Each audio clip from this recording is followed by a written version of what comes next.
Alrighty guys, Chris and Miles Canopies and 4x4 here. What have we got today? We have a brand new Isuzu D-Max, a tubliner. Yes, tubliner, tow bar, electrics, kit and caboodle.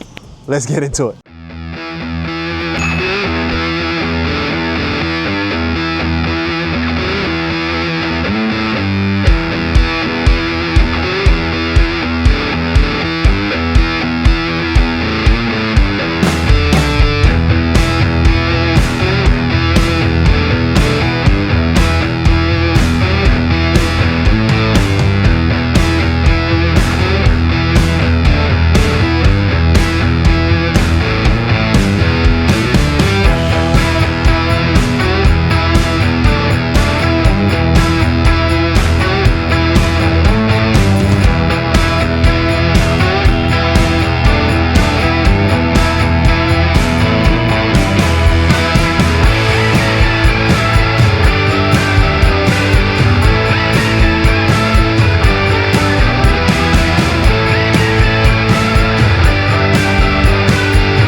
Alrighty guys, hopefully you enjoyed the fitting video. Very straightforward. Don't want to open the tonneau all the way. You've got one piece for the tub, one piece for the tailgate. That's also made in New Zealand from the OEM manufacturer. This manufacturer also makes it for Isuzu themselves. So you end up getting the OEM fit and finish, but you don't pay OEM prices. $399 supplied for a brand new Tubliner. Don't go pay the dealer $700, $800 plus. Come see your Uncle Chris at Oz Canopies and 4x4. Grab one from him. Apart from that, if you want to check out all of this stuff and see if we've got them for your ute, we're more likely than not do. ozcanopies.com.au is the place to go. Like, subscribe, notification bell. We've got a lot more of these fitting videos in the pipeline. We'll see you guys on the next one.